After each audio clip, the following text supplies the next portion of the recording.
good morning, everybody. The Revision of Laws project, thank you very much.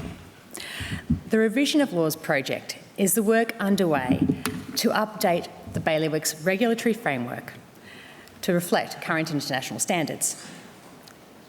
Some would say it's taken a long time. I won't make any comment on that, but I would note that when the project started, I'd just come back from maternity leave with my younger daughter. And to put this in perspective, Ariana's about to turn 8. So, enough with the jokes. I'm here today to talk to you about the Revision of Laws project. To recap, the main aims are firstly to create efficiencies for both industry and the Commission. Secondly, to future-proof the regulatory regime, of course as much as that is possible. And thirdly, and in my view the most important issue, to help the Bailiwick continue to meet international standards. The importance of the Bailiwick meeting international standards, the relevant international standards that is, cannot be understated. It's no exaggeration to say that the Bailiwick's continued access to international markets and future access to these markets is dependent upon this, particularly as we look to enhance our participation in international trade deals in a post-Brexit world.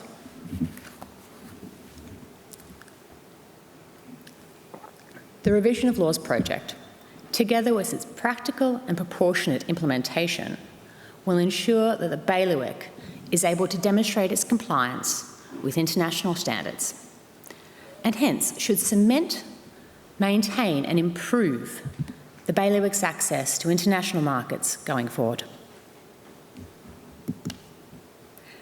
As you can see, we've come a long way since the states approved the policy letter back in 2015. That said, we have some important work to do before this is complete. We are currently proposing, following consultation with the law officers and Policy and Resources, an implementation date for the revised laws of 1 November. In order to meet this deadline, the Insurance Business Law Amendment Ordinance, the Insurance Managers and Insurance Intermediaries Law Amendment Ordinance, as well as various commencement ordinances, will need to go to the Legislation Review Panel and to the Policy and Resources. Hopefully, they will then be submitted for consideration by the States of Deliberation at their September meeting.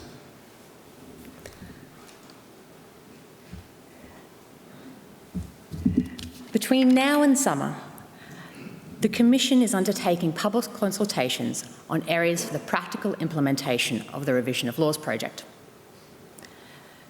For those of you who've kept up with your Commission website reading, yesterday the Commission published 3 consultation papers on its rules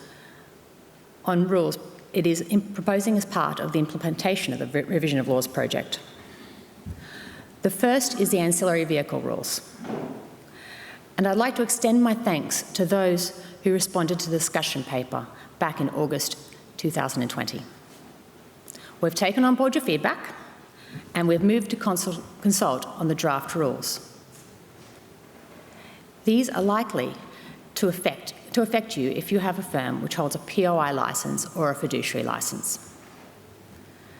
The revised supervisory laws create a new exemption from licensing under the fiduciary law for certain activities ancillary to funds or investment businesses, once these have been notified to the Commission, of course.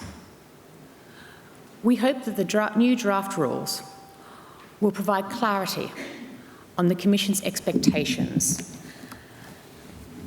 regarding these vehicles.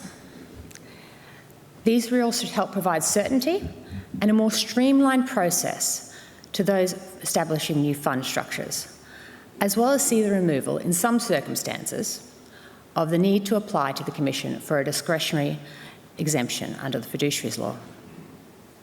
Some might regard this as deregulation.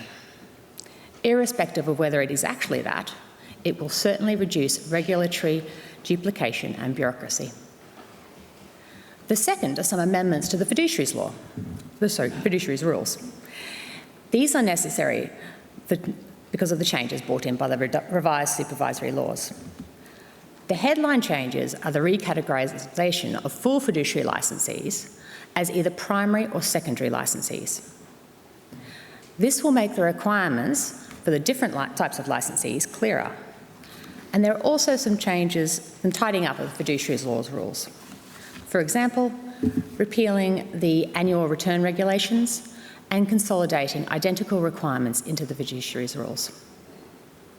The final consultation is relevant to all industry sectors and addresses the proposed reissuing and minor amendments to the Commission's rules.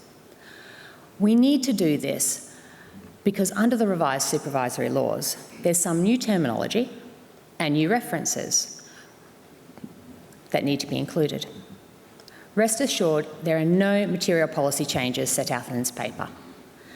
Save for the new terminology, the proposed rules will look familiar to firms and should be consistent with your current practices.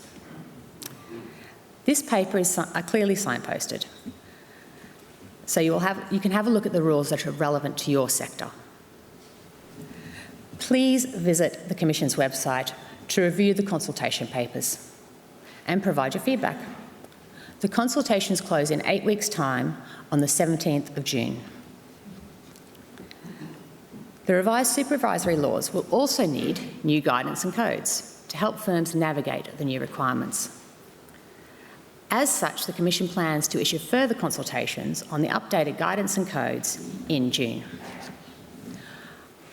I appreciate we're producing an awful lot of revision of laws related papers at the moment, but we are doing our best to signpost which ones you may find helpful to read and which ones you can safely ignore or skim read because they don't affect your sector or because nothing material has changed. We hope that these new and amended rules, codes and guidance will provide clarity for industry and make the transition to the revised supervisory laws easier. Thank you for listening.